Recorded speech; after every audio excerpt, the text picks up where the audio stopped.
నమస్కారం సార్. నమస్కారం. ఈ వృద్ధుల ఆశ్రమంలో పరమశివం గారు ఎక్కడుంటారో తెలుసా సార్? తెలుసమ్మా. ఇంతకీ ఎవరు నువ్వు? నా పేరు మనోరంజని అండి. కుటుంబం అనే వారపత్రిక విలేకరిని. పరమశివం గారిని ఇంటర్వ్యూ చేయాలని వచ్చాను సార్. ఆ పరమశివాన్ని నేనేనమ్మా. Oh, glad to see you sir. ఆ చెట్టు కింద కూర్చొని 1 గంట మిమ్మల్ని ఇంటర్వ్యూ చేస్తాం సార్. ఎందుకమ్మా? నేను పిఎంని కాదు, సీఎంని కాదు, ఆఖరికి మంత్రిని కూడా కాదు, సైంటిస్ట్ని అంతకంటే కాదు. నాలాంటి అనామకుడిని ఇంటర్వ్యూ చేయటం ఎందుకమ్మా? ఇంటర్వ్యూ చేయడానికి పిఎం, సీఎం, మంత్రి, సైంటిస్టులు అక్కర్లేదు సార్. సగటు మనిషి చాలు. ఆ సగటు మనిషి పడే కష్టాలు చాలు. ఆ కష్టాలే సాటి మనిషిని కదిలిస్తాయి. రోజు రోజుకు మన నాగరికతలో మానవ సంబంధాలు తరిగిపోతున్నాయి. భూగర్భ జలాలు ఇంకిపోతున్నాయి.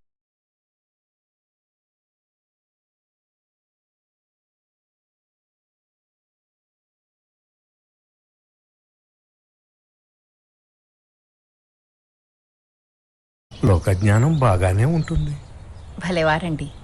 ఆ లోకజ్ఞానం మీలాంటి పెద్దల వల్లే మాకు వస్తుంది. రోడ్డు మీద ఓ మనిషి యాక్సిడెంట్లో చావు బతుకుల్లో ఉంటే మనకెందుకులే అనుకునే కఠినాత్ములు ఉన్న రోజులివి. బయటి వాళ్ల విషయం పక్కన పెట్టండి. చివరికి సొంత పిల్లలే తల్లిదండ్రుల గురించి ఆలోచించడం లేదు. స్వార్థపరులుగా మారారు. కన్న తల్లిదండ్రులకు పట్టడన్నం పెట్టడం చేతకాని దౌర్భాగ్యులు ఉన్న రోజులివి. అందుకే ఇలాంటి వృద్ధుల ఆశ్రమాలు వాడవాడలా వెలిశాయి. నా అంచనా కరెక్ట్ అయితే నువ్వు ఓ అనాథవి. నేను కరెక్ట్గానే చెప్పానా? అవును సార్, మీరు కరెక్ట్గా చెప్పారు. నేను ఎవరికి పుట్టానో, ఏ కారణం వల్ల పుట్టానో, ఏ కులానికి పుట్టానో, ఏ మతానికి పుట్టానో నాకే తెలియదు. నాకు స్పృహ వచ్చే నాటికి ఇలాంటి అనాథ ఆశ్రమంలో ఉన్నాను. ఒంటరిగా పెరిగాను, ఒంటరిగా చదువుకున్నాను, ఒంటరిగానే ఉద్యోగం చేసుకుంటున్నాను. సరే సరే రామ్మా, ఇలా కూర్చో. ఇక నీ ప్రశ్నలు అడుగు. Thank you sir. ముందుగా మీ భార్య పేరు చెప్పండి. చాముండేశ్వరి. చాలా అందంగా ఉండేది. ఓ, ప్రేమించి పెళ్లి చేసుకున్నారా? లేదు, మా నాన్న చూసిన పెళ్లి సంబంధం ఇది. ఆమె మా కులం అమ్మాయి. ఆమె చాలా మంచిది. అందుకే దేవుడు ఆమెను తన దగ్గరకు తొందరగా పిలిపించుకున్నాడు. అది ఆమె అదృష్టమో లేక నా దురదృష్టమో తెలియదు. I'm sorry sir. ఇంతకీ మీకెంతమంది పిల్లలు? ఒక్కడే కొడుకు. వాడి పేరు భాస్కర్. ఓ, ఏం చేస్తుంటాడండి? సాఫ్ట్వేర్ కంపెనీలో పెద్ద ఇంజనీర్ అమ్మ. ఆ కంపెనీకి చైర్మన్ కూడా. అమెరికాలో ఉంటున్నాడా? కాదు, ఇక్కడే హైదరాబాదులోనే ఉంటున్నాడు. మరి ఇక్కడే ఉంటూ మిమ్మల్ని వృద్ధుల ఆశ్రమంలో ఎందుకు పడేశారు? అది నా దౌర్భాగ్యం. నేను ఏ జన్మలో చేసిన పాపమో ఇది. అయ్యో సార్, మీరు అలా ఏడవకండి సార్. నేను వచ్చింది మిమ్మల్ని ఏడిపించడానికి కాదు సార్, మీ కన్నీళ్లు తుడవడానికి. చాలా సంతోషం తల్లి. మీ అబ్బాయికి పెళ్ళయిందా? లేదమ్మా, ఎన్ని పెళ్లి సంబంధాలు తెచ్చినా చేసుకోలేదు వాడు. చాలా మంది భార్యల పోరు పడలేక తల్లిదండ్రులను వృద్ధాశ్రమంలో వేస్తారు. కాని పెళ్లి పిటాకులు కాని మీ అబ్బాయి ఇక్కడే ఉంటూ మిమ్మల్ని ఇలా దిక్కుమొక్కులేని వాడిలా వృద్ధాశ్రమంలో పడేయడం చాలా దారుణం. క్షమించరాని నేరం. అవును తల్లి, వాడు సొంత కంపెనీ పెడతానంటే లక్షలు ఇచ్చాను. చేతికి వచ్చే సమయానికి బాగానే సంపాదించసాగాడు. ఇప్పుడు కోట్లు గడిస్తున్నాడు. కానీ నన్ను దగ్గరికి రానివ్వడు. అసలు నేను వాడి తండ్రినని ఏనాడో మరిచిపోయాడు. నేను ఓసారి ఆ కుసంస్కారాన్ని కలవాలి. క్లాస్ తీసుకుంటాను. అతని అడ్రస్ చెప్తారా? చెప్తాను తల్లి. నా కష్టాలను పోగొట్టడానికి ఆ దేవుడు నిన్ను దూతలా ఇలా పంపాడేమో. వెళ్ళి ఆ పశువుకి ఇంత గడ్డి పెట్టు తల్లి. తప్పకుండా ఆ పశువుని మనిషిగా మార్చి మీ ముందు నిలిచోపెట్టే బాధ్యత నాది. మీరిక హాయిగా ఊపిరి పీల్చుకోండి. అయ్యో, ముందా ఏడు పాపండి సార్, ప్లీజ్. అలాగేనమ్మా, వాడి దగ్గరకు త్వరగా పోతల్లి. చచ్చి నీ కడుపున పడతానమ్మా.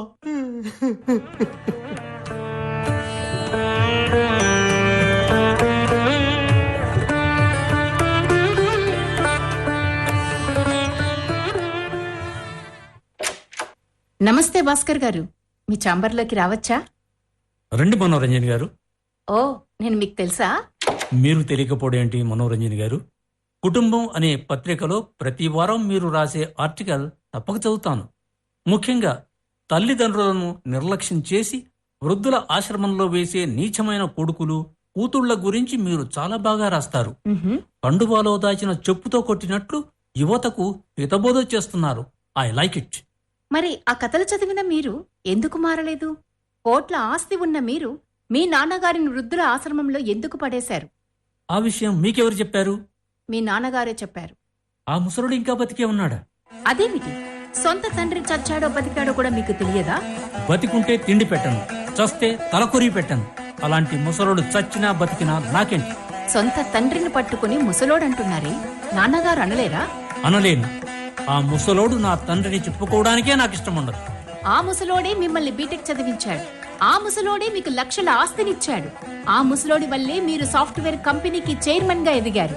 ఆ ముసలోడి వల్లే మీరు కోట్ల ఆస్తిని సంపాదించారు. ఆ విశ్వాసం లేకుండా మీరు చాలా హీనంగా జుగుప్సాకరంగా మాట్లాడుతున్నారు. మీరు చెప్పేది ఎలా ఉందంటే, ఓ టైలర్ నా కాలర్ పట్టుకుని, ఒరే యదవా, నేను నీకు బట్టలు కుట్టాను కాబట్టే నీ సిగ్గును కాపాడుకున్నావు. నేను కుట్టిన బట్టలు వేసుకున్నావు కాబట్టే నువ్వు కాలేజీకి వెళ్లి చదువుకున్నావు. నేను కుట్టిన బట్టలు వేసుకున్నావు కాబట్టే నీకు ఉద్యోగం వచ్చింది. నేను కుట్టిన బట్టలు వేసుకున్నావు కాబట్టే నువ్వు సభ్య సమాజంలో ఓ మనిషిలా బతుకుతున్నావు. లేకపోతే పశువులా నగ్నంగా తిరిగేవాడివి. బట్టలు కుట్టిన విశ్వాసం నీకు లేదు. నా ముసలితనంలో నాకు పిడికడు అన్నం పెట్టని విశ్వాసఘాతకుడివి అన్నట్లు ఉంది మీది. అంటే మీ నాన్న కూడా ఓ టైలర్ లాంటి వాడేనా? అవును, మీరు కాదంటారా? కాదంటాను. తల్లిదండ్రులు మనకు జన్మనిచ్చిన దేవతలు కావచ్చు, కానీ భాస్కర్ని కనాలి అని వాళ్ళు పెళ్లి చేసుకోలేదు. వయసు మీద పడగానే పెళ్లి చేసుకుంటారు. పెళ్లి చేసుకున్నాక దాంపత్యం చేసి తీరాలి. దాంపత్యం చేసి తీరాలి కాబట్టి పిల్లలు పుడతారు. పిల్లలు పుట్టారు కాబట్టి వాళ్లను చదివించి పెంచి పెద్ద చెయ్యాలి. ఇవి బాధ్యతలు, అంతే. కానీ నా కోసం ఆ ముసలోడు పెళ్లి చేసుకోలేదు. Please underline this sentence. వారే వాహ్, ఏం చెప్పారండి భాస్కర్ గారు. మీ వాదన ఎలా ఉందంటే, వాన కురిసింది కాబట్టే మామిడి టెంకి మొలిసింది. ఆ మామిడి చెట్టు పెరిగి పెద్దదయ్యింది కాబట్టే కాయ కాసింది. ఆ కాయ కాసి పండుగా మారింది కాబట్టి నేను తిన్నాను. నేను తిన్నాను కాబట్టే నా ఆకలి తీరింది అన్నట్లు ఉంది. కాని రైతు కష్టపడి పంట పండిస్తేనే నా కడుపు నిండింది అని అనడం లేదు.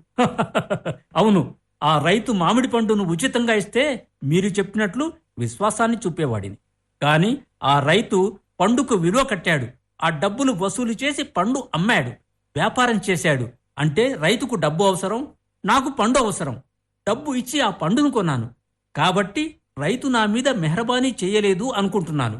ఇక్కడ ఎవరి అవసరం వాళ్లది, ఎవరి అవకాశం వాళ్లది, ఎవరి సిద్ధాంతాలు వాళ్లవి, ఎవరి అభిప్రాయాలు వాళ్లవి.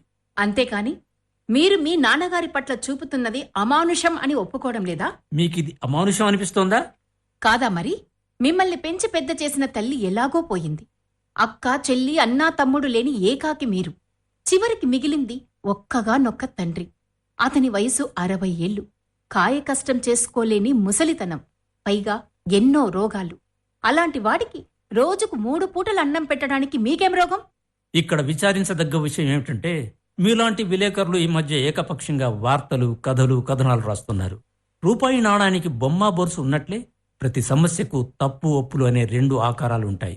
తప్పు గురించి రాసేటప్పుడు ఒప్పు గురించి కూడా రాయాలి. అంటే 2 వెర్షన్స్ రాయాలి. అంటే మీ నాన్నకు జరిగిన అన్యాయం గురించి రాయాలి, అలాగే మీరు ఆ అన్యాయం ఎందుకు చేశారో కూడా రాయాలా? అవును, అదే సరైన జర్నలిజం. జడ్జి కూడా కోర్టులో ఏకపక్ష వాదనలు విని తీర్పు చెప్పడు. ఇరుపక్షాల వాదనలు విన్నాకే తీర్పు చెప్తాడు. కాబట్టి మా నాన్న వెర్షన్తో పాటు నా వెర్షన్ కూడా ప్రచురిస్తానంటేనే నిజం చెప్తాను. మా ఇద్దరిలో ఎవరు తప్పో ఎవరు ఒప్పో పాఠకులే నిర్ణయిస్తారు. భాస్కర్ గారు, మీరు ఎన్ని నంగనాచి కారణాలు చెప్పినా తప్పంతా మీదే. తల్లిదండ్రులు ఎలాంటి వాళ్ళైనా వయసు మీరినప్పుడు వాళ్లను ఆదరించాలి. వాళ్లకు సేవలు చేయాలి. అది రూల్. కరెక్టే. సాటి మనిషిని చంపడం నేరమని చట్టంలో రూల్ చెబుతుంది. కానీ ఆత్మరక్షణ కోసం చంపడం తప్పు కాదని మరో రూల్ చెబుతుంది. మరి దీంట్లో ఏ రూల్ని అనుసరించమంటారు? ఇక్కడ ఏ రూల్ శాశ్వతం కాదు. సమయ సందర్భాలను బట్టి అన్ని రూల్స్ ఇక్కడ మారుతూనే ఉంటాయి. సరే, మీరు చెప్పదలిచిందేందో వివరంగా చెప్పండి. మనోరంజని గారు, దానిని కూడా మీ పత్రికలో ప్రచురిస్తానని మాటిస్తేనే చెబుతాను. లేదా నా అమూల్యమైన సమయాన్ని మీలాంటి వాళ్ల కోసం వృధా చేయను. సరే, ప్రచురిస్తాను. చెప్పండి. అయితే నేను 5 ఏళ్ల వెనక్కి వెళ్లి నా గతాన్ని మొదలు పెట్టాలి.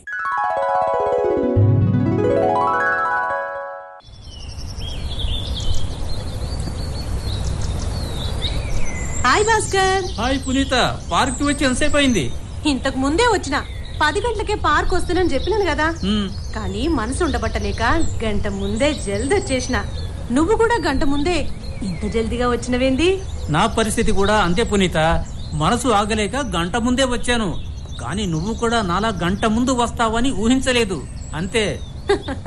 దీన్ని బట్టి నీకేం సమజైంది?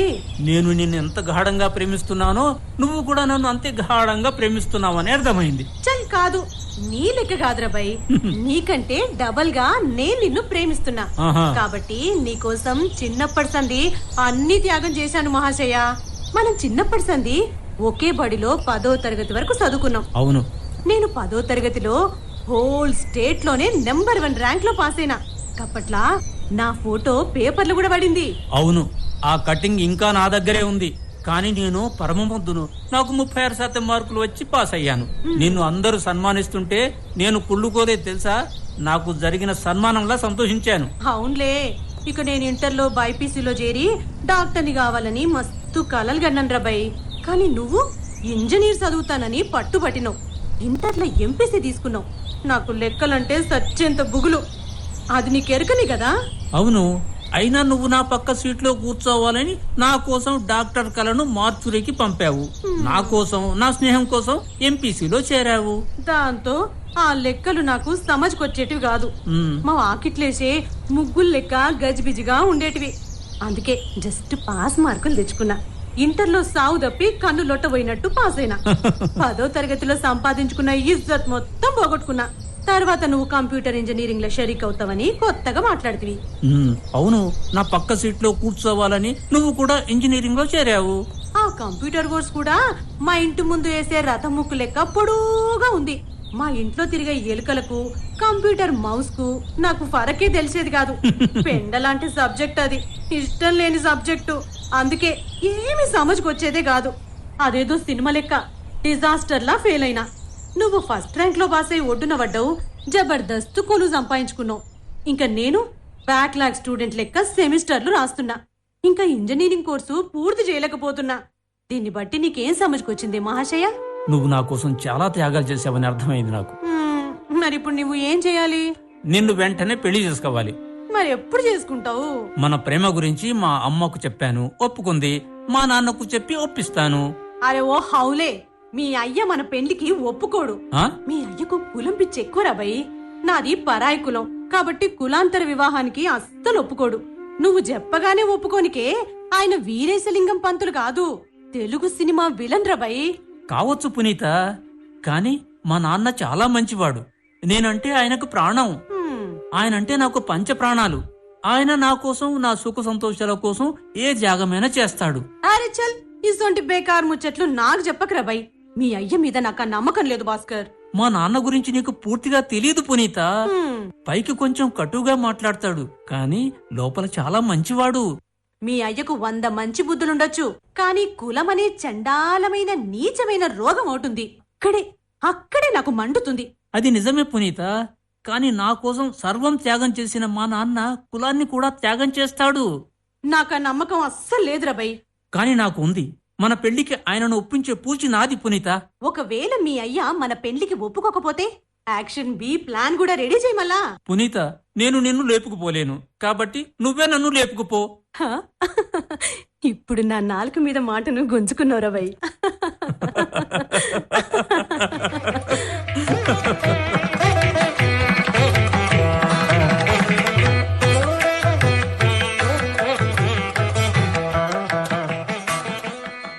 నాన్న ఇదిగో భాస్కర్, ఈ ఎన్వలప్లో ఏముందిరా? నా తొలి సంపాదన నాన్న, నా మొదటి జీతం. ఈ జీతాన్ని తీసుకుని నన్ను దీవించు నాన్న. అరే అరే అరే, నా కాళ్ళు మొక్కటం లాంటి ఫార్మాలిటీలు ఏం పెట్టుకోకు. ఈ జీతం తీసుకెళ్ళి దేవుడి పట్టం ముందు పెట్టు. నా దేవుడు నువ్వే నాన్న, నిన్ను మించిన దేవుడు నాకు లేడు. మరీ నన్ను ఆకాశానికి ఎత్తేయకురా. నేను నిన్ను ఆకాశానికి ఎత్తడం లేదు నాన్న, నువ్వు ఆల్రెడీ ఆకాశమంతా ఎత్తుకు దిగావు. నా కోసం, నా చదువు కోసం, నా బంగారు భవిష్యత్తు కోసం నువ్వు చేయరాని త్యాగాలు చేశావు. సిగరెట్లు కాల్చడం మానుకొని ఆ డబ్బుని నా చదువుకు ఇచ్చేవాడివి. అందుకే లివర్ చెడిపోకుండా ఇంకా బతికున్నానురా. ప్రతి ఆదివారం మందు తాగడం మాని ఆ డబ్బులు నా పాకెట్ మనీగా ఇచ్చేవాడివి నాన్న. అందుకే ఆరోగ్యం చెడిపోకుండా ఇంకా బతికున్నానురా. చివరికి నా కోసం నాన్ వెజ్ తినడం మాని ఆ డబ్బులను నా బైక్ పెట్రోల్ ఖర్చులకు ఇచ్చేవాడివి. అందుకే కొలెస్ట్రాల్ పెరగకుండా లావెక్కకుండా బతికున్నాను. నీ పుణ్యమాని నాకున్న దురలవాట్లన్నీ పోయాయి. ఇక వెంటనే నీ పెళ్లి చేస్తే చాలు. ఇప్పుడు నా పెళ్లికి తొందరేమొచ్చిందిరా అన్న. ఇప్పటికే చాలా ఆలస్యం చేశాను. నీ చదువు పూర్తి కాగానే దేవుడి దయ వలన మంచి ఉద్యోగం వచ్చింది. అప్పుడే నీ కోసం 10 సంబంధాలు వచ్చాయి. మన కులానికి చెందిన బాపిరేడు కూతుర్ని నీకు ఇవ్వాలని తొందరపడుతున్నారు. ఒక్కగానొక్క కూతురు. ఆ అమ్మాయిని నువ్వు చేసుకుంటే కోట్ల కట్నం వస్తుందిరా. నేను కట్నం తీసుకోకుండా పెళ్లి చేసుకుంటాను నాన్న. సరే, అది నీ ఇష్టం. ఆ ముసలోడు చచ్చాక ఆ ఆస్తి నీకే వస్తుందిగా. పెళ్లి చూపులకు వచ్చే ఆదివారం వాళ్ళ ఇంటికి వెడుతున్నాం. సారీ నాన్న, నేను నా మనసుని పునీతకు ఇచ్చాను. తెలుసురా, అందుకే నీ పెళ్లికి నేను తొందరపడుతున్నాను. మనసు ఒకరికిచ్చి తను మరొకరికి ఇవ్వడం ఈ రోజుల్లో సర్వసాధారణం లేరా. పర్వాలేదు, నువ్వు ప్రేమించిన పునీతకు గుడ్ బై చెప్పేసేయ్. నువ్వు అప్డేట్ కావాలిరా. సారీ నాన్న, నేను పెళ్ళంటూ చేసుకుంటే పునీతనే చేసుకుంటాను. కానీ ఆ అమ్మాయి మన కులం అమ్మాయి కాదు కదా. నాకు కులం ముఖ్యం కాదు, ప్రేమ ముఖ్యం. నువ్వు కూడా అప్డేట్ కావాలి నాన్న. ఇలాంటి ప్రేమ కథలు సినిమాల్లో చూడటానికి బాగానే ఉంటాయి, కానీ నిజ జీవితంలో జరగవు. అలాంటి సినిమాల్లో నటించే హీరోలు కూడా నిత్య జీవితంలో వాళ్ళ కులం అమ్మాయినే పెళ్లి చేసుకుంటారు. కాబట్టి పునీతను మర్చిపోయి మన కులం అమ్మాయిని చేసుకో. కావాలంటే పేదింటి అమ్మాయిని చేసుకో, కానీ ఆ అమ్మాయి ఖచ్చితంగా మన కులానికి చెందినదై ఉండాలి. ఇప్పటి వరకు నువ్వు చెప్పిన దానికి నేను ఎదురు చెప్పలేదు నాన్న, కానీ దయచేసి ఈ ఒక్క విషయంలో నేను నీ మాట వినను. సారీ. రే భాస్కర్, నేను వయసులో ఉండగా గొప్పింటి అమ్మాయిలు నన్ను ప్రేమించారురా. కట్నం ఇస్తామని ఆశ చూపారు. కానీ నేను మన కులానికి చెందిన మీ అమ్మనే పెళ్లి చేసుకున్నాను. ఎందుకంటావు? కులం అంటే ఓ సెక్యూరిటీ. మన కులం అమ్మాయి మనకు ద్రోహం చేయకుండా బతికినంతకాలం బుద్ధిగా సంసారం చేస్తుంది. భార్యాభర్తల మధ్య గొడవలు వస్తే విడాకులు తీసుకోదు. కులం పెద్దల పంచాయతీతో గొడవలు సద్దుమణిగి మళ్ళీ సంసారం చేస్తారు. సారీ నాన్న, ఈ ఒక్క విషయంలో నువ్వే కాదు, ఆ దేవుడు చెప్పినా వినను. నేను ఈ పెళ్లికి ఒప్పుకోకపోతే ఏం చేస్తావురా? ఆమెతో లేచిపోయి గుడిలో పెళ్లి చేసుకుంటాను. ఓ, ప్లాన్ బి కూడా రెడీ చేసుకున్నారన్నమాట. అవును, ఆ పరిస్థితి రానివ్వకండి. ఏ కులం కోసం నువ్వు పరితపించిపోతున్నావో ఆ కులంలో తలెత్తుకోలేవు. అది అవసరమా? దయచేసి తెగేంత వరకు లాక్కండి. నువ్వు సీన్ ని మరీ రొటీన్ గా మారుస్తున్నావురా. ఇలాంటి సీన్లు ఎన్ని సినిమాల్లో చూడలేదు. కొత్తగా ఆలోచించరా. ఈ కుర్ర వయసు అలాంటిది. ఆలోచన తక్కువ, దూకుడు ఎక్కువ. కూల్గా ఆలోచించు. నా మాట కాదంటే నేనే కాదు, మన కులం కూడా నిన్ను వెలేస్తుంది. పర్లేదు, మనం కష్టాల్లో ఉన్నప్పుడు ఆదుకోని మన కులం వాళ్ళు నాకు వద్దు నాన్న. నీకు వద్దు, కానీ నాకు కావాలిరా. నా వంశవృక్షానికి కావాలి, నా మనవళ్లకు కావాలి. వాళ్లకు చదువు చెప్పించాలన్నా, ఉద్యోగం కావాలన్నా కులం సర్టిఫికేట్ కావాలి. ఆ కులానికి రాజ్యాంగబద్ధంగా రిజర్వేషన్లు కూడా ఉన్నాయి. కులాన్ని అంత తక్కువగా తీసిపడేకురాయి. చివరికి దిక్కుమాలిన రాజకీయాల్లో దిగాలన్నా కులాల ప్రాతిపదిక మీదే టిక్కెట్లు ఇస్తారు. కులం ప్రాతిపదిక మీదే ఓట్లు పడతాయి. కులాన్ని కాదని సమాజంలో బతకడం అంటే కత్తి పట్టకుండా యుద్ధం చేయడం లాంటిది. అందులో గెలవు, ఓడిపోతావు. కాబట్టి కూల్గా వెరైటీగా ఆలోచించు. నా జీతం డబ్బుల్లోంచి తాగి నువ్వే వెరైటీగా ఆలోచించు నాన్న. నేను కాదు, నువ్వు మారాలి.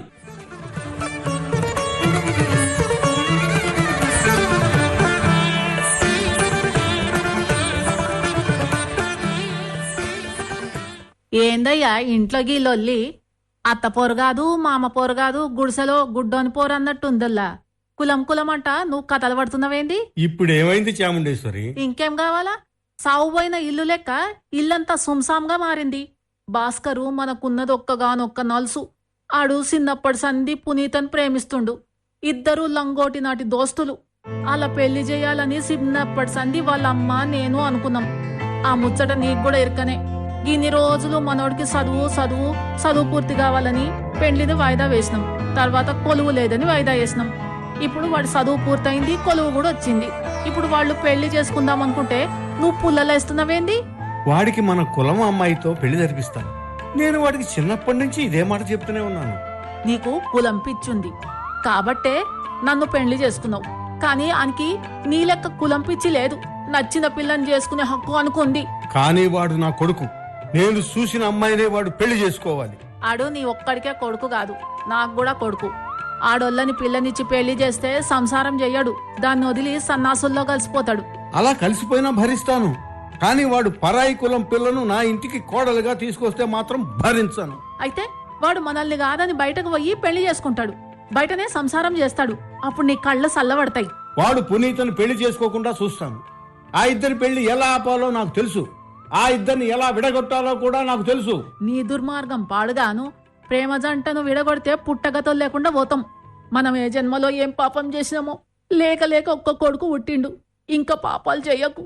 ఆ ఉన్న ఒక్కగానొక్క కొడుకు కూడా దక్కకుండా పోతాడు. అయితే ఇప్పుడు నన్నేం చేయమంటావే? నోరు మూసుకుని పునీతతో మనోడు పెళ్లి చెయ్యి. నా కంఠంలో ప్రాణం ఉండగా అది జరగదు. అయితే పిల్లలు లేచిపోతారు. వాళ్ళతో పాటు నేను కూడా లేచిపోతా. నా చేతుల మీద ఆ ఇద్దరు పెళ్లి చేస్తాను. ఒక తల్లిగా వాళ్ళని దీవిస్తా. నన్ను కాదని నువ్వు వాళ్ళ పెళ్లి చేస్తే నేను ఊరుకోనంతే. ఊరుకోక ఏం చేస్తావయ్యా? నిన్ను కూడా మెడబెట్టి బయటికి గెంటేస్తాను. అయితే ఇంకా మంచిది. మేమిద్దరం వెళ్ళిపోయినాక నువ్వు ఒక్కడవే వండుకుని తిను. అప్పుడు నీకు పెండ్లాం విలువ, కొడుకు విలువ తెలిసి వస్తుంది. అయినా నీ బండి షెడ్డుకు వచ్చింది. ఇంకెన్ని రోజులు బతుకుతావు? నువ్వు పోయినాక నాకు దిక్కెవరు? నా కొడుకే కదా. ఎప్పటికైనా నా కొడుకు పంచన చేరాల్సిందాన్నే నేను. వాడే నాకు సచ్చేంత వరకు గంజినీళ్ళు వస్తాడు.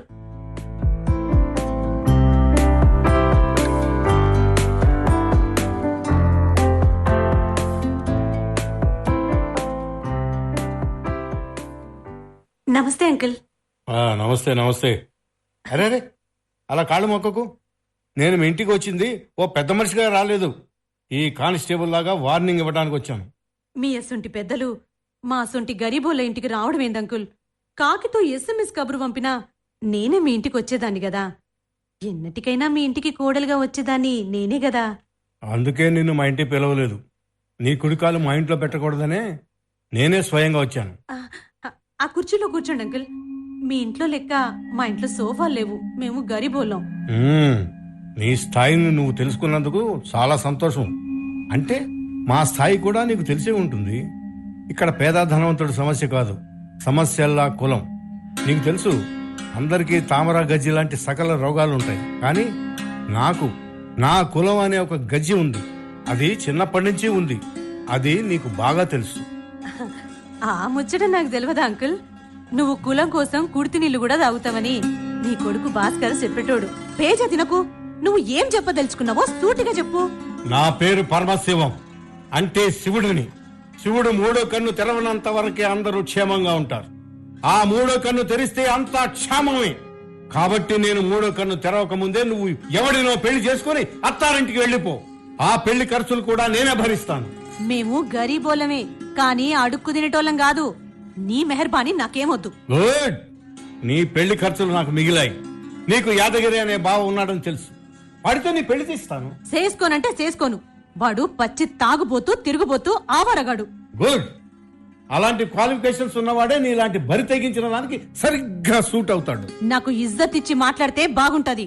పరువు లేని నీలాంటి దానిని గౌరవించాల్సిన పని నాకు లేదు. అంత పెద్ద తప్పు నేనేం చేసినా?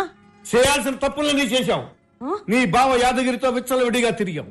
వాడిని గుడిలో రహస్యంగా పెళ్లి చేసుకున్నావు. వాడికి సంపాదన లేదని తెలిసి వదిలేసి పుట్టింటికి వచ్చావు. వాడు నీ మీద బెంగతో దేవదాసులా మారాడు, అంటే తాగుబోతులా మారాడు. ఇప్పుడు మాకు ఆస్తి ఉందని నా కొడుకుని రెండో పెళ్లి చేసుకోవాలని చూస్తున్నావు నువ్వు. ఇసుంటి కారు కూతలు కూస్తే పండ్లు రాలగొడతా. ఇది నేను పుట్టించిన పుకార్లు కావు. నీ బావనే మొరపెట్టుకున్నాడు. మొదటి భర్తకు విడాకులు ఇవ్వకుండా రెండో పెళ్లి చేసుకోవడం ఏంటని నా కాళ్ళు పట్టుకున్నాడు. ఇసుంటి కహానీలు పుట్టిస్తే ఆణ్ణి కూడా చెప్పుతాను కొడతా. వాణ్ణి కాదు, అబద్ధాలు చెబితే నన్ను కూడా చెప్పుతో కొట్టు. అది కూడా మీ ఇంట్లోనే, మా ఇంట్లో కాదు. మీ కుల పంచాయతీ పెడతాను. నీ బావతో నిజం కక్కిస్తాను. నేను చెప్పింది అబద్ధం అని తేలితే నీ కులం పెద్దల ముందు నన్ను చెప్పుతో కొట్టు. నా బావ తాగుపోతే తిరుగుపోతే కానీ ఇలాంటి పచ్చి అబద్ధాలు చెప్పడు. నువ్వు బట్టెబాజ్ మాటలు నాకు చెప్తున్నావు. నేను చెప్పేది అబద్ధం కాదని నీ బావ చెప్పింది నిజమని రుజువు చేయడానికే మీ కుల పెద్దలతో పంచాయతీ పెడతాను. దానికెందుకు నువ్వు భయపడుతున్నావు? నేనే తప్పు చేయలేదు. నేనెందుకు గుబులు పడతాను? బాజాప్తుగా పంచాయతీకి వస్తా. ఎవడు కారు కూతలు కూసిండో రుజువు చేస్తా. గుడ్. నీ బావ చెప్పింది నిజమని తేలితే నువ్వు మా వాడిని మర్చిపోవాలి. మరి మాటిస్తావా? మాటిస్తున్నా. నేను నా ప్రాణం పోయినా మాట తప్పను. గుడ్. అయితే రేపే మీ కుల పెద్దలతో నేను పంచాయతీ పెడతాను.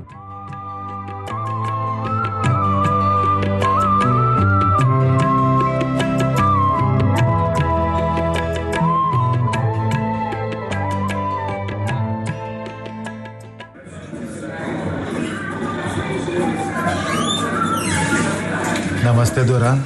నమస్తే యాదగిరి. సార్, నా ఎదురుగా ఆ సీట్లో కూర్చో. నన్ను బార్కి ఎందుకు పిలిపించినావు దొరా? నుండి పిలిపించాను, కూర్చో. ఏం తీసుకుంటావు? గుడుంబ తీసుకుంటా. ఈ 5 స్టార్ బార్లో గుడుంబ లాంటి చీప్ లిక్కర్లు దొరకవు. మరి ఈసుంటి ఫాల్తు 5 స్టార్ బార్కి ఎందుకు పిలిపించినావు దొరా? పోనీ కళ్ళైనా దొరుకుతుందా? ఇక్కడ కళ్ళు కూడా దొరకదయ్యా. అందుకే మా సొంటి నీ కార్స్ తాగుబోతులు ఈసుంటి 5 స్టార్ బార్లకు రారు. సరే, ఏదో ఒకటి తెప్పించు, కానీ చాలా స్ట్రాంగ్ గా ఉండాలి. మొదటి పెగ్గుకే దీని తల్లి సుర్రున కిక్కెక్కాలి మళ్ళా. అలాంటి చీప్ లిక్కర్లు కూడా ఇక్కడ దొరకవు. కావాలంటే విస్కీలో స్ట్రాంగ్ బ్రాండ్ తెప్పిస్తాను. 2 పెగ్గులు చాలా. 2 పెగ్గులు తాగితే 4 కూడా తడవదు. ఓ ఫుల్ బాటిల్ తెప్పించు దొరా, తాగినట్లుంటది. అలాగే ఆర్డర్ చేస్తాను. నీ కడుపు సల్లగుండా సచ్చి నీ కడుపున పుడతా. నీ బాంచెం దొరా. ఇదేంది, కరెంటు పోయిందా? సిమినీలు వెలిగించినట్లు బారంతా గుడ్డి సీకటిగా ఉంది. వాడిని లైట్లు ఏమని చెప్పు. మూడిగా ఉండాలని బార్లో డిమ్ లైట్లు వేస్తారు. కంజూస్ గాండ్లు కరెంటు బిల్ రాకుండా చూసుకుంటారు. కనీసం పంకలు కూడా గతి లేవు. ఇదేం 5 స్టార్ బార్ దొరా? ఏసీ ఉందిగా, ఫ్యాన్లు ఎందుకు? పంకలల్లో ఉన్న సల్లదనం ఏసీలో యాడుంటది దొరా. ఇదేంది, ఏదో సంతాప సభకు వచ్చినట్లు అందరూ సూంసాంగా లొల్లి చేయకుండా తాగుతుండ్రు.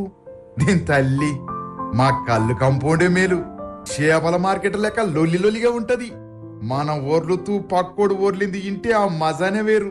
సర్లే, నిన్నెందుకు పిలిపించానో తెలుసా? తెలుసు దొరా. నా మర్దలు పునీత నీ కొడుకు భాస్కర్ని ఇష్టపడుతుంది. ఇవాళ రేపు పోరీలకు నా సొంటి వేలుముద్రగాడి ఏం నచ్చుతాడు. అందుకే నేను కామోస్ అయిపోయినా. అలా అంటే కుదరదు. నువ్వు పునీతను వెంటనే పెళ్లి చేసుకోవాలి. నాకు కూడా చేసుకోవాలనే ఉంది దొరా, కానీ నన్ను ఆమె చేసుకోదుగా. నా తాన ఏముందని చదువా సంధ్య, ఆస్తులా పాస్తులా, నడుముకు మొలతాడు కూడా గతిలేని ఆవారగాన్ని. 2 రోజులు బట్టలు కుడతా, ఆ పైసలతో 4 రోజులు దాగుతా. ఆహా, నన్ను చేసుకోదు. తెలుసు, కానీ పునీతను మీ కుల పంచాయతీలో అల్లరిపాలు చేస్తే చాలు. పరువు కోసమైనా నిన్ను తప్పక పెళ్లి చేసుకుంటుంది. ఆ పెళ్లి ఖర్చులు నేనే భరిస్తాను. ఇంతకీ ఆమె పరువు నేనెట్లా తీయాలి?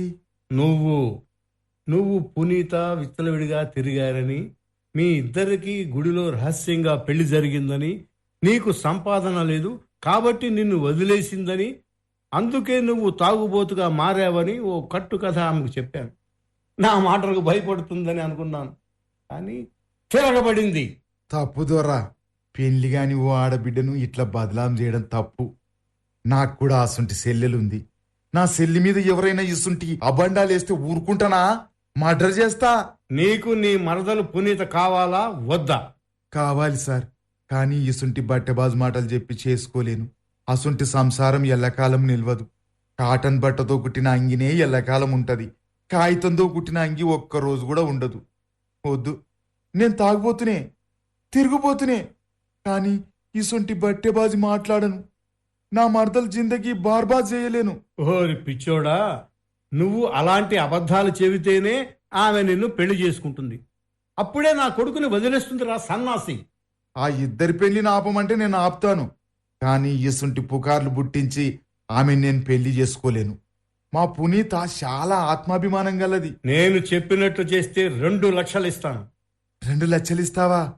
అంగికి 6 గుండీలున్నట్లు 2 పక్కన 6 సున్నాలుంటాయి. 6 కాదు 5 సున్నాలుంటాయి. 6 సున్నా కూడా పెట్టరా అదే నీ బాంచన్.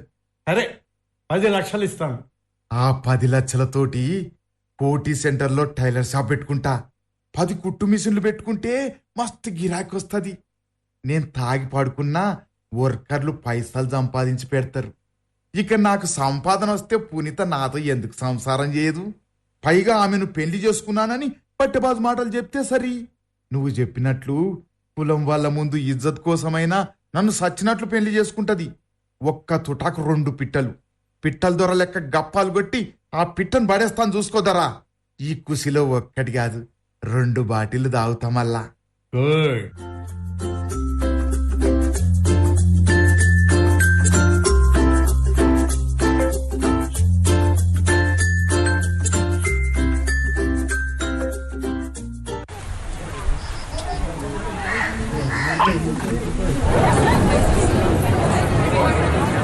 సైలెన్స్ సైలెన్స్, లొల్లి చేయకుండ్రి. మన కులం పెద్దలందరి ముందు నేను చెప్పేది ఏమనగా, నా పేరు యాదగిరి, పునీతకు సయాన మేనబావను. పునీత పుట్టగానే నాతో పెళ్లి చేయాలని మా పెద్దలు అనుకుండ్రు. చిన్నప్పుడే మా ఇద్దరికి పూల పండ్లు కూడా చేసిండ్రు. చిన్నప్పటి విషయాలు కాదు బావా, ఇప్పుడేం జరిగిందన్నది ముఖ్యం. ముందుగాల మనం కులం పెద్దలకు అది చెప్పు. చెప్తున్నా పునీత, అంత జల్దీ ఉంది. సైసు ఇసుంటి తొందరపాటుతోనే ముక్కు మొహం తెలవని పరాయి కులం భాస్కర్ని ప్రేమించినావు. వారితో తిరిగి చెడిపోయినావు. ఇదిగో యాదగిరి, ఏం చెప్తావో చెప్పు. మీ బావ మరదళ్ళ గొడవలోకి నా కొడుకు భాస్కర్ని లాగొద్దు. వాడికి ఇంకా పెళ్లి జరగలేదు. మీ ఏడుపేదో మీ కులం పెద్దల దగ్గర ఏడవండి. అట్లనే పరమశివం దొరా, ఇందు మూలంగా 50 మంది కులం పెద్దలకు నేను చెప్పొచ్చేది ఏంటంటే, నేను నా మరదలు పునీత చిన్నప్పటి సంధి ప్రేమించుకున్నాం. నేను టైలర్ షాపులో బట్టలు కుడతాను. నా సంపాదన అంతంత మాత్రమే ఉంది. అందుకే మా మేనమామ మా పెళ్లికి ఒప్పుకోలేదు. అయినా పునీత చిన్నప్పటి సంధి నన్ను ప్రేమించింది కాబట్టి గుట్టు సప్పుడు కాకుండా పెళ్లి చేసుకుందాం బావా అన్నది. నేను దానికి ఒప్పుకున్నా. 3 ఏండ్ల కిందట ఆగస్టు 3వ తారీఖున మిథుల లగ్నంలో మా లగ్గం యాదగిరి గుట్టలో తూతు మంత్రంగా జరిగింది. 3 రాత్రులు గుట్ట మీదనే చేసుకున్నాం. ఇంటికి వచ్చినాక 2 కుటుంబాల మధ్య లొల్లి మొదలైంది. నేను సొంతంగా టైలరింగ్ షాప్ పెడితేనే అత్తగారింటికి వచ్చి సంసారం చేస్తానని పునీత కొత్త ఫిట్టింగ్ పెట్టింది. పసుపు బట్టలతో పుట్టింటికి అలిగిపోయింది. మధ్య మధ్యలో మేము గుట్టు సప్పుడు కాకుండా కలుస్తూనే ఉన్నాం. అది వేరే ముచ్చట. బావా, ఇన్ని పచ్చి అబద్ధాలు చెప్పేది నువ్వేనా బావా? అవు, నేను చెప్పకుండా నాకు డబ్బింగ్ ఆర్టిస్ట్ వచ్చి డబ్బింగ్ చెప్తాడే. ఇదేమైనా అరవం సినిమానా నాకు తెలుగులో డబ్బింగ్ చెప్పడానికి సాయి కుమార్ వచ్చిండా? ఇలా అబద్ధాలు చెప్పడానికి ఆ పరమశివం నీకెన్ని పైసలు ఇచ్చిండు? పైసల కమ్ముడు పోవడానికి నేను సినిమా హీరోని కాదు, యాదగిరి. ఇక్కడ పైసని కేర్ చేయను, అందుకే పైసను సంపాదించను. మరి ఇన్ని రోజులు నన్ను వదిలేసిన నువ్వు ఇప్పుడు నాతో సంసారం చేయాలని ఎందుకు అనుకుంటున్నావు బావా? జబర్దస్త్ ప్రశ్న అడిగినవు. నాకు లాటరీ తగిలింది. 10 లక్షలు వచ్చినాయి.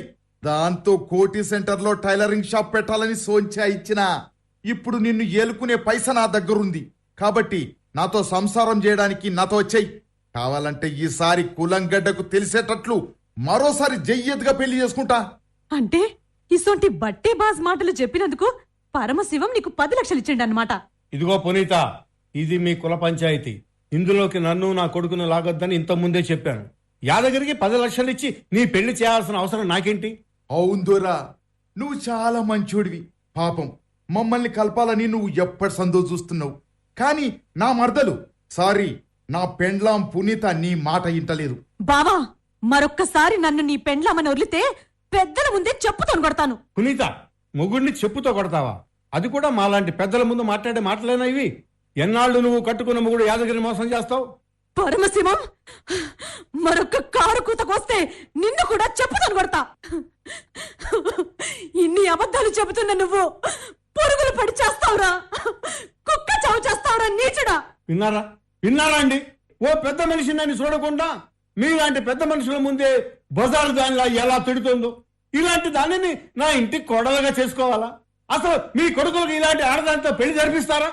మొదటి మొగుడికి విడాకులు ఇవ్వకుండా 2వ పెళ్లి చేసుకోవడం ఎంత పెద్ద నేరమో మీలాంటి పెద్ద మనుషులకు తెలిసింది. పైగా చెడిపోయిన దానిని నా కొడుకిచ్చి ఎలా పెళ్లి చేయాలో మీరే చెప్పండి. ఇది న్యాయమా? ఇది ధర్మమా?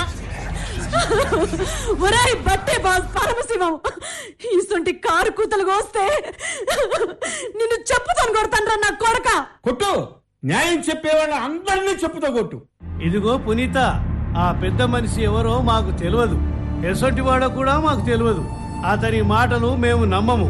కానీ ఇది మన కులం ఇజ్జత్తుగా సవాల్. నువ్వు ఒకటి చెప్పు, మీ బావ యాదగిరి తాగుబోతని, తిరుగుబోతని, ఆవారగాడని కులం గడ్డకు ఎరకనే. కాని వాడు అబద్ధాలు చెప్పడని అందరూ చెప్పిండ్రు.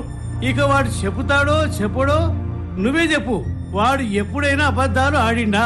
వాడు ఎంత తాగినా తాగకపోయినా అబద్ధాలు మాత్రం ఆడడు. మరి ఆ సంటోడు నిన్ను యాదగిరి గుట్ట మీద పెళ్లి చేసుకున్నానని ఎందుకంటాడు? 3 రాత్రులు నీతో గడిపినట్లు ఎందుకు అబద్ధం ఆడతాడు? అదే నాకు సమజ్కొస్తలేదు పెద్దయ్య. కానీ ఈ నీచుడు పరమశివం పైసలకు మరిగి మొదటిసారి ఆడు అబద్ధాలు ఆడుతుండు. వాడు పరాయి ఆడదాని మీద అబద్ధాలు ఆడుతుండు అంటే మేము నమ్మేటోళ్ళం. కానీ సొంత మరదల్ని వాడు బజారుకి ఎందుకు ఈడుస్తాడు? పైగా వాడు పెళ్లి కానోడు. నాకు పెళ్లి అయిందని కులం గడ్డ ముందు ఎందుకు చెబుతాడు? అబద్ధం చెబితే వాడికి పిల్లని ఎవరిస్తారు? చూస్తూ చూస్తూ వాడి చెప్తూ వాడే కొట్టుకోడుగా. నిజమే పెద్దయ్య, కానీ నేను నా బావను పెళ్లి చేసుకోలేదు. ఆ యాదగిరి లక్ష్మీ నరసింహస్వామి మీద ఒట్టేసి చెప్తున్నా. కావాలంటే పచ్చి బట్టలతో గుడిలో దీపం ఆర్పమంటే ఆర్పుతాను. మేము పంచాయతీ పెట్టింది దీపాలు ఆర్పడానికి కాదమ్మా, కొంపలు ఆర్పడానికి కాదు, కాపురాలు చక్కదిద్దడానికి. ఈ కాలం పోరీలు పైసకు వరిగిండ్రు. రాజును చూసిన కన్ను మెరమెర అన్నట్లు వారిండ్రు. అంటే రాజును చూసినాక కూలి చేసే మొగుడితో సంసారం చేయడానికి మనసొప్పదు. ఆ భాస్కర్ గారి సంపాదన చూసి నువ్వు నీ మొగుడు యాదగిరిని ఇడిచిపెట్టినవని మాకు సమజికొచ్చింది.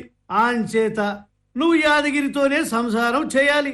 నువ్వు మా పెద్దల తీర్పును కాదంటే నిన్నే కాదు, నీ కుటుంబాన్ని కులం నుంచి వెలివేస్తాం. నీ ఇంటి గుమ్మానికి చెప్పుల దండేస్తాం. ఇది మన కులం పెద్దల తీర్పు.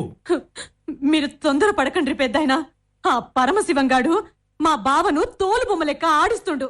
ఆ ఇద్దరి మాటలు నమ్మి నా గొంతు కోయకుండ్రి. ఆ ఇద్దరు బట్టె బాజగాండ్లు. వాళ్ళు కాదు, నువ్వే పెద్ద బట్టెబాజుదానివి. గుడిలో పెళ్లి చేసుకొని మెడలో పుస్తల తాడు తీసేసి కాళ్లకు మెట్టెలు తీసేసి బతకడానికి సిగ్గులేదా? బతికున్న మొగడిని వదిలేసి పరాయి కులం వాడితో కులకడానికి సిగ్గులేదా? నీదేమో ఆడ పుట్టుకే.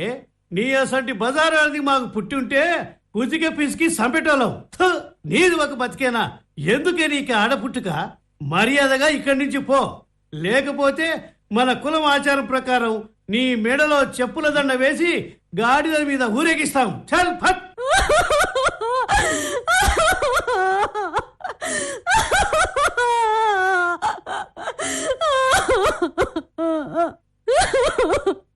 రే పరమశివం, నాకు చేసిన ఈ అన్యాయానికి నువ్వు ఇంతకింత అనుభవిస్తావురా?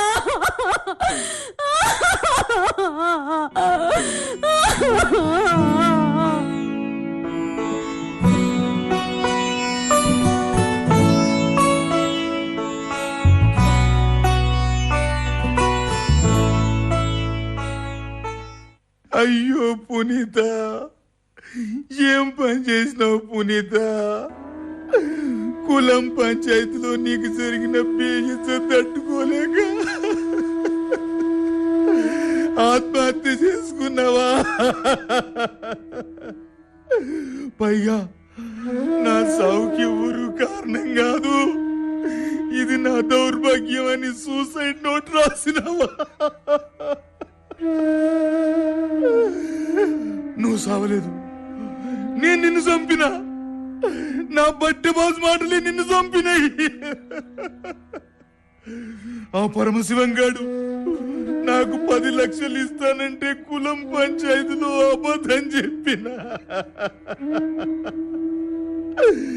ఆ 10 లక్షలు వస్తే టైలరింగ్ షాప్ పెట్టి నిన్ను బాగా చూసుకోవాలనుకున్నా. అందుకే జిందగీలో మొదటిసారి అబద్ధాలు చెప్పిన. కానీ నువ్వు ఇట్లా ఆత్మహత్య చేసుకుంటావని కలలో కూడా అనుకోలేదు పునీత. ఈ పాపిష్టుడిని క్షమించు, నీ శివం కాలు పట్టుకుంటున్నా, నన్ను మాపు చేయి. నా సొంటి కంత్రి నా కొడుకుని కూడా మాపు చేసినావు కదా. అందుకే సూసైడ్ నోట్లో నా సావు కారణం నా బావా ఆ సువర్గాడు పరమశివంగాడు అని ఒక్క మాట రాసుంటే ఈ పాటికి మేమిద్దరం జైల్లో చెప్పకూడదు తినేటోళ్ళం. కానీ నువ్వు దేవతవు, అందుకే మా సొంటి పాపులను మాఫ్ చేసి నీ దారిలో నువ్వు వెళ్ళిపోయినావు.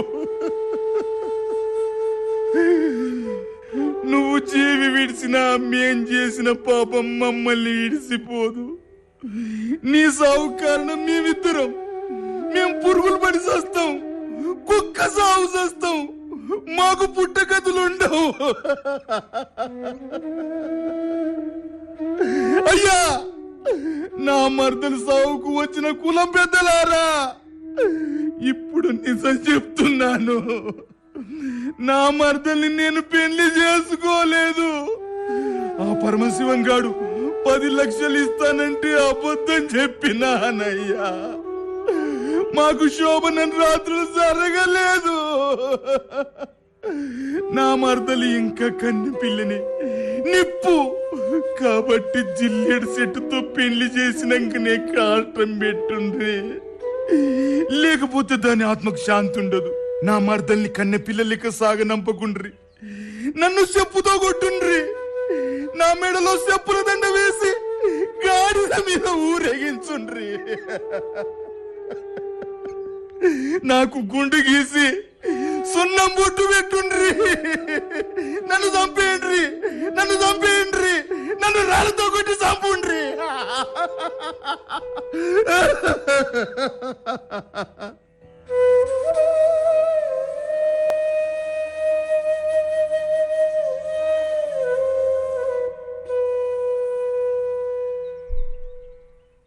నా మరదలు సావుతో పాటు 5 ఒద్దులు 10 ఒద్దులు కూడా చేసినందురా మీ మాటలు నమ్మి కులం పంచాయతీలో అబద్ధాలు ఆడినందుకు నాకు తగిన శాస్తి జరిగింది. బంగారం లాంటి నా మరదలు పునీతను మనమే పొట్టన పెట్టుకున్నాం. ఆ పాపం ఊరికే పోదు. అందులో మన తప్పే ఉంది. దానిని ఆత్మహత్య చేసుకోమని మనం చెప్పామా? కండకావరంతో అది చచ్చింది. మీ కులం పంచాయతీలో పెద్దలు చెప్పిన తీర్పు కట్టుబడి నిన్ను పెళ్లి చేసుకోవాలిగా. నీతో సంసారం చేస్తే ఏం రోగం?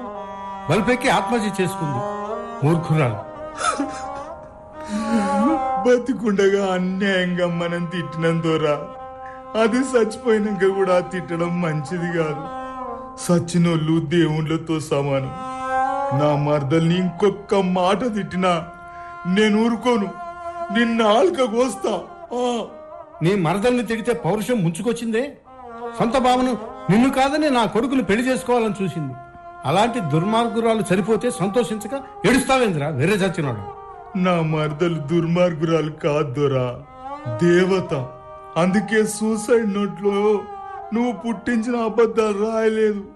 అట్లా రాసుంటే ఈ పాటికి మనం ఇద్దరం జైల్లో కూర్చొని సిప్పు కూడా తినేటోళ్ళం. ఆ తాటాకు బెదిరింపులకు భయపడ్డాడు ఈ పరమశివం. చట్టం కూడా నాకు చుట్టం.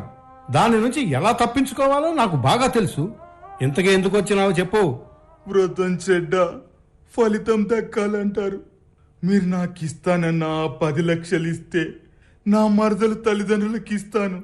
ఆ పైసలు వాళ్ళ కన్నీళ్లు తుడవవు, కానీ ఖర్చు లెక్క పనికొస్తాయి. నీకు ఇస్తానన్న 10 ఇవ్వాలని మొన్నటి వరకు అనుకున్నాను. కానీ నువ్వు నీ మరదల శవాన్ని చూడగానే వెర్రి బాగులోడిలో నిజం కక్కావు. నీకు నీ మరదలకి యాదగిరి గుట్ట మీద పెళ్లి జరగనే లేదని నిజం ఒప్పుకున్నావు. నీకు ఎలాగో పరువు లేదు, నా పరువు తీశావు. ఎన్నడూ లేనిది నా కొడుకు మొదటిసారి నన్ను తిట్టాడు. మీ కులం పెద్దలు నా ఇంటికి వచ్చి నన్ను బండబూతులు తిట్టారు. మా ఇంటి గుమ్మానికి చెప్పుల దండ వేశారు. నా గురించి మా కులం పెద్దలకు చెప్పి నా పరువు తీశారు. అందుకే నీకు నయా పైసా కూడా ఇవ్వను. పైగా పునీతతో నీ పెళ్లి చేసి 10 లక్షలు ఇస్తానని మాటిచ్చాను. ఆమె చనిపోయి నాకు మేలు చేసింది. పైగా నా 10 లక్షలు నాకు బిగిలాయి. ఇక నీకు నయా పైసా ఇవ్వను. నీ దిక్కున్న చోట నువ్వు చెప్పుకోపో. మరోసారి నా ఇంటికి వస్తే చెప్పుచ్చు కొడతా. ఒరే బద్మాష్, నా మరదల్ని కాదు చివరికి నన్ను కూడా మోసం చేస్తావురా నా కొడక్క. నిన్ను చంపి జైలుకు పోతారా, నిన్ను చంపుతారా? భాస్కర్, వీళ్ళు నన్ను కొడుతున్నారా? అన్యాయంగా ఒక ఆడపిల్లని చంపుతారా? సావు కొడక. సావు కొడక. నిన్ను ఇలా కాదురా, ఇలా కాదు.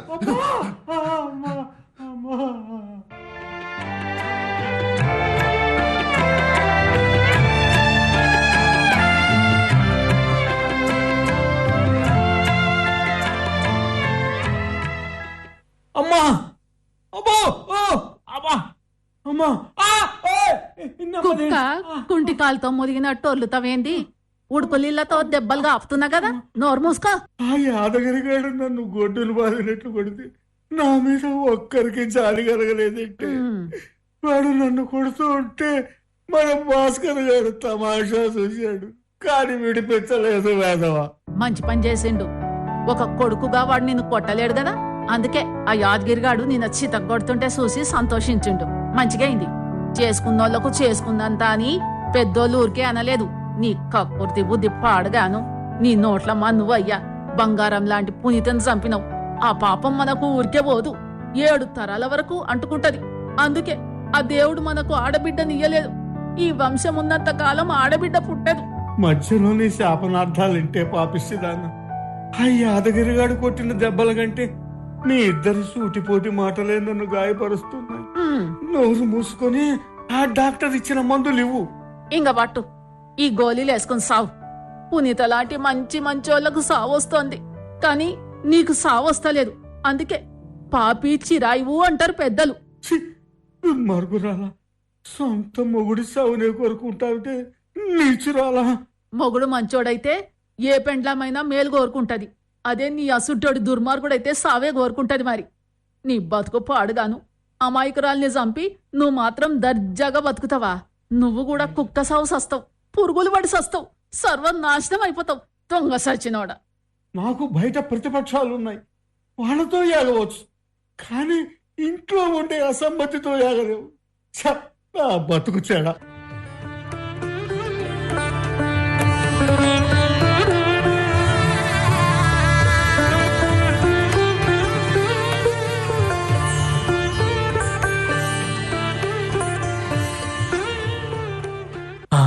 ఎవరిది? భాస్కర్, ఏమిట్రా మాటలు? నేను నీ కన్న తండ్రినిరా. కన్న తండ్రిని కూడా గుర్తుపట్టనంతగా మారిపోయావా?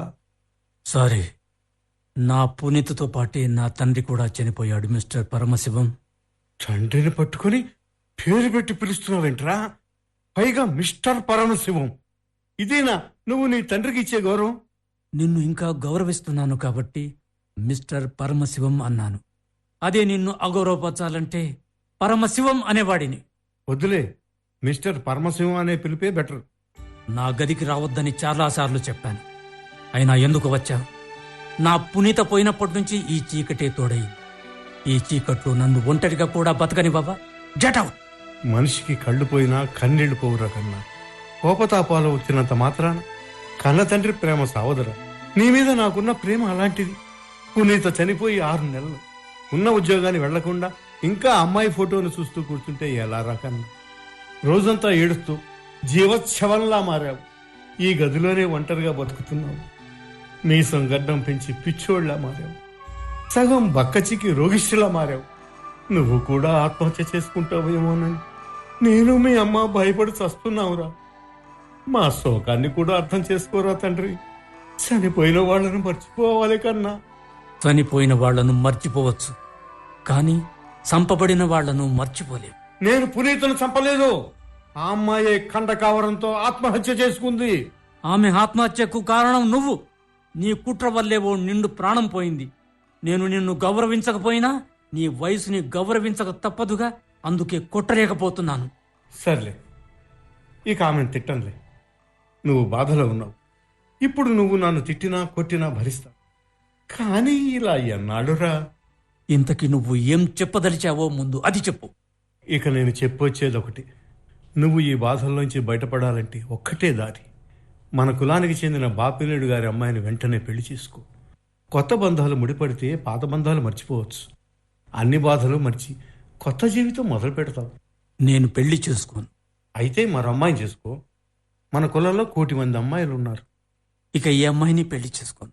మన కులం అమ్మాయిని అస్సలు చేసుకోను. ఎందుకంటే మన కులం అమ్మాయిని పెళ్లి చేసుకుంటే మన కులం వికసిస్తుంది. నాకు పుట్టే పిల్లలకు కూడా కులం గజ్జిని నువ్వు అంటిస్తావు. వాళ్లకు మన కులం సర్టిఫికెట్లు తీయాల్సి ఉంటుంది. కులాలు అంతరించాలని నినాదాలు చేస్తే సరిపోదు, ఆ కులాలను అంతం చెయ్యాలి. అందుకే మన వంశవృక్షం నాతోనే ఆగిపోవాలి, నాతోనే మన కులం కూడా అంతరించిపోవాలి. అంటే మన మధ్య ఉన్న రక్త సంబంధం కూడా నీతోనే అంతరించిపోవాలా? ఇక మన మధ్య ఎలాంటి సంబంధం లేదా? లేదు, ఉండకూడదు కూడా. చెట్టుకు కాయ కాస్తుంది, అది పండుగా మారే వరకు ఆ సంబంధం ఉంటుంది. ఆ పండు చెట్టు నుంచి రాలుతుంది, ఇక ఆ పండుకు ఆ చెట్టుకు ఎలాంటి సంబంధం ఉండదు. ఆ పండు సంతకు వెళుతుంది, ఎవడో కొని దానిని గుడిలో దేవుడికి నైవేద్యంగా పెడతాడు. మరొకడు వచ్చి ఆ చెట్టుని నరికి సంతలో అమ్ముతాడు. కాపరి ఆ కట్టెలను కొని చితి కాల్చడానికి వాడుకుంటాడు. ఈ తండ్రి కొడుకుల సంబంధం కూడా అలాంటిదే. కలిసి ఉంటేనే బంధాలు ఉంటాయి, విడిపోతే ఆ బంధాలు శాశ్వతంగా తెగిపోతాయి. మిస్టర్ పరమశివం, నువ్వు ఇలా వేదాంతిలా మాట్లాడితే నేను బదులు చెప్పలేనురా. విషాదంలోంచే వేదాంతం పుడుతుంది, ఆ వేదాంతంలోంచి విప్లవాత్మక మార్పులు వస్తాయి. నా పునీత పోతూ పోతూ నాకు విషాదాన్ని తోడుగా ఇచ్చింది. ఆ విషాదం నాకు తెలివితేటలను ప్రసాదించింది. అందుకే కొన్ని కొత్త నిర్ణయాలు తీసుకున్నాను. ఏమిట్రావి? నా పునీత ఆత్మహత్య చేసుకోవడానికి నువ్వు కారకుడివి. చట్టపరంగా నీకు ఆమె శిక్ష విధించలేదు, కాని నేను ఆమెలా సంస్కారవంతుడిని కాదు. నీకు శిక్ష విధిస్తాను. నిన్ను చట్టం శిక్షించకపోవచ్చు, కాని ఓ మాజీ కొడుకుగా నేను శిక్ష విధిస్తాను. మాజీ కొడుకువే? విడాకులిస్తే భార్య మాజీ భార్యగా మారుతుందిరా, కానీ కన్న కొడుకు మాజీ కొడుకుగా మారలేడురా. సర్లే, ఇంతకీ ఏమిటా శిక్ష? ఇక నుంచి నిన్ను ఎన్నడూ నాన్న అని పిలవను. నీకు పిడిగడన్నం పెట్టను, చివరికి నువ్వు చచ్చినా నీ శవాన్ని చూసేందుకు రాను. నీ పాడెత్తను, చివరికి నీ చితికి ఓ కొడుకుగా కొరివి కూడా పెట్టను. ఇది ఏ చట్టం నీకు విధించిన గొప్ప శిక్ష. ఓ తండ్రికి ఇంతకు మించిన శిక్ష లేదు. Get out! భాస్కర్!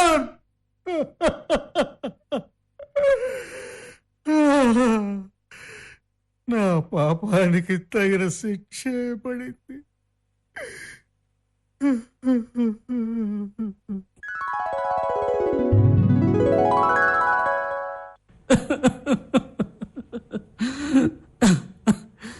నా తండ్రికి శిక్ష విధించాను, కానీ నా పునీతకు తీరని అన్యాయం జరిగింది. మనోరంజని గారు, భాస్కర్ గారు, ప్లీజ్ కంట్రోల్ యువర్ సెల్ఫ్. మీరు ఏడ్చి నన్ను కూడా ఏడిపించకండి. నా గుండె బాధతో బరువెక్కింది.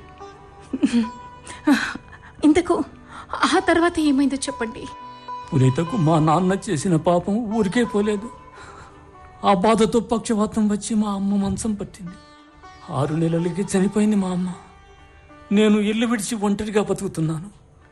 నా దారిలో నేను గమ్యం తెలియని బాటసారిలా ఒంటరిగా సాగిపోతున్నాను. మీరు అదృష్టవంతులు, మీరు అనాథ, నేను దురదృష్టవంతుడిని. చుట్టూతా తెగని బంధాలు, వాటిని తెంచుకోలేను, వాటిని విడిచి పారిపోలేను. భాస్కర్ గారు, మీ విషాద గాథ విన్నాక నేను అనాథగా ఉన్నందుకు ఇప్పుడు సంతోషిస్తున్నాను. మీలాగే నాకు కూడా భవబంధాలు ఉండింటే నాకు కూడా ఇలాంటి కష్టాలు ఉండేవేమో. తర్వాత దాదాపు 7 ఏడాది వరకు నేను మామూలు మనిషిని కాలేదు. నా పునీత లోకం దృష్టిలో చనిపోయింది, కానీ నా ఊహల్లో ఇంకా బతికే ఉంది. ఆమె నా కలలోకి వచ్చి నన్ను మనిషిలా మార్చింది. ఆమె కోరినట్లే ఆమె పేరుతో పునీత మైక్రోవేవ్ సాఫ్ట్వేర్ కంపెనీ చైర్మన్గా ఎదిగాను. కోట్లు గడించాను. కులాంతర వివాహాలు చేసుకునే వాళ్ళ పెళ్లిళ్ళు నా ఖర్చుతో జరిపిస్తున్నాను. నా పునీతకు ఆత్మశాంతిని కలిగిస్తున్నాను. ఇప్పుడు చెప్పండి మనోరంజన్ గారు, నా పునీత ఆత్మహత్యకు కారకుడైన నా తండ్రికి నేను విధించిన శిక్ష తప్పంటారా? తప్పు కాదు. జైలులో శిక్ష అనుభవిస్తున్న ఖైదీలను చూసి జాలి చూపడంలో అర్థం లేదు. తప్పులు చేశారు కాబట్టి శిక్షను అనుభవిస్తున్నారు అని అనిపిస్తుంది. అలాగే వృద్ధాశ్రమంలో జీవోత్సవాల వల్లే పడున్న ముసలి వాళ్లను చూసి జాలి చూపించాల్సిన అవసరం లేదేమో అని ఇప్పుడు అనిపిస్తుంది భాస్కర్ గారు. తరచి చూస్తే వాళ్ల కన్నబిడ్డలు వాళ్ళని ఎందుకు వెలివేస్తారో ఇప్పుడు అర్థమవుతుంది. ఇప్పటి వరకు మీ నాన్న మీద ఉన్న సింపతి పోయిందండి. పునీత లాంటి అమాయకురాలు ఆత్మహత్య చేసుకునేలా చేశాడు. ఆయనకు ఆ శిక్ష పడాల్సిందే. కాబట్టి ఈ ఆర్టికల్ను నేను కుటుంబం అనే పత్రికలో అచ్చయినండి. కాదు, అచ్చు వేయాలండి. భాస్కర్ గారు, రోడ్డు మీద ఓ సైకిల్ వాడికి బైక్ వాడికి యాక్సిడెంట్ జరిగింది అనుకోండి, అందరూ బైక్ వాడినే తిడతారు. అలాగే బైక్ వాడిని కారు వాడు గుద్దాడే అనుకోండి, కారు వాడిని అందరూ తిడతారు. అంటే తప్పు ఎవరిదున్నా ముందుగా పేదవాడికే సపోర్ట్ చేస్తారు, సింపతి చూపిస్తారు, ధనవంతుడిని తిడతారు. ఇది లోకం తీరు. మా నాన్న చెప్పిన వెర్షన్ వేయండి, నేను చెప్పిన వెర్షన్ కూడా వేయండి. మా ఇద్దరిలో ఎవరు కరెక్టో పాఠకులే నిర్ణయిస్తారు. ఏమో, నేనే తప్పుగా ఆలోచిస్తున్నానేమో. నో, మీరు సరిగ్గానే ఆలోచిస్తున్నారు. నేనే ఏకపక్షంగా ఆలోచించి మిమ్మల్ని రాగానే తిట్టాను. అందుకే ఏకపక్షంగా వార్తలు రాయకూడదు, ఇరుపక్షాల వాదనలు రాయాలంటాను. అవును. పోతే మీరు ఏమీ అనుకోనంటే నాదొక చిన్న సలహా అండి. చెప్పండి. చనిపోయిన ప్రేయసిని తలుచుకుంటూ బ్రహ్మచారిగా మిగిలిపోయిన గొప్ప మనసుంది మీకు. మరి మీ నాన్నను క్షమించి చేరదీయవచ్చుగా. ఆ ముసలాడిని క్షమించి చేరదీయాలని మీలాగే చాలాసార్లు అనుకున్నాను. కానీ ఇలాంటి కథలు సుఖాంతం కారాదు. జనం రిలాక్స్ అవుతారు. ముఖ్యంగా మా కులం వాళ్ళు రిలాక్స్ అవుతారు. మా నాన్నకు నేను విధించిన శిక్ష వల్ల మా కులంలో చాలా చర్చలు జరుగుతున్నాయి. చాలామంది కులం పెద్దలు మారినట్లు తెలుస్తోంది. ఇది నా ఒక్కడి సమస్య కాదు, మా ఒక్క కులం సమస్య కాదు, అన్ని కులాల సమస్య. అన్ని కులాల్లోనూ నాలాంటి ప్రేమికులు ఎదుర్కొంటున్న బర్నింగ్ సమస్య. అటు పెద్దలను ఎదిరించలేక, ఇటు కులాంతర వివాహాలు చేసుకోలేక చాలామంది ప్రేమికులు ఆత్మహత్యలు చేసుకుంటున్నారు. కానీ కులం కోసం ఏ ఒక్క పెద్ద మనిషి కూడా ఆత్మహత్య చేసుకున్న దాఖలాలు లేవు. అవును, ఇప్పటి వరకు కులం పెద్దలు ఆత్మహత్యలు చేసుకోలేదు. బాగా చెప్పారు. మా నాన్న నమ్ముకున్న కులం వాళ్ళు ఆయనకు పిడికెడన్నం పెట్టలేదు. ఏ ఒక్కరూ తలదాచుకోవడానికి ఇంట్లో చోటివ్వలేదు. ఏ ఒక్క కులం వాడు రూపాయి సహాయం చేయడం లేదు. అసలు ఏ ఒక్కరు కూడా ఆయనను పలకరించడానికి వృద్ధాశ్రమానికి వెళ్లడం లేదు. నీకు మన కులం అండగా ఉంది అనే ఓ చిన్న ఓదార్పు కూడా ఇవ్వడం లేదు. ఇప్పుడిప్పుడే ఆయనకు కులం మీద ఉన్న నమ్మకం సన్నగిలుతోంది. ఇంతకాలం నేను ఈ కులం కోసం తన్నుకు చచ్చానా అని పశ్చాత్తాపంతో కుమిలిపోతున్నాడు. నా కులం నాకు గొప్ప కాదు, నా కొడుకే నాకు గొప్ప అని తెలుసుకుంటున్నాడు. అదే నాకు కావాలి. మా నాన్న ఒక్కడు మారితే సరిపోదు. మా నాన్నలా కులాన్ని నమ్ముకున్న పెద్దలు కూడా మారాలి. కాబట్టి మా నాన్నకు నేను విధించిన శిక్షను చూసి కులం గజ్జి ఉన్న పెద్ద మనుషులు అందరూ మారాలి. మన పిల్లల మనోభావాలను ఎదిరిస్తే మా బతుకులు కూడా ఇలా మారుతాయనే భయం వాళ్ళలో కలగాలి. అప్పుడే ఈ కులం అనే మహమ్మారి నశిస్తుంది. బాగా చెప్పారు భాస్కర్ గారు, చాలా చాలా బాగా చెప్పారు. నేను ఈ రోజే ఈ ఆర్టికల్ని ముద్రిస్తాను. దీని మీద ఓటింగ్ పెడతాను. నా ఓటును కూడా మీకే వేస్తాను.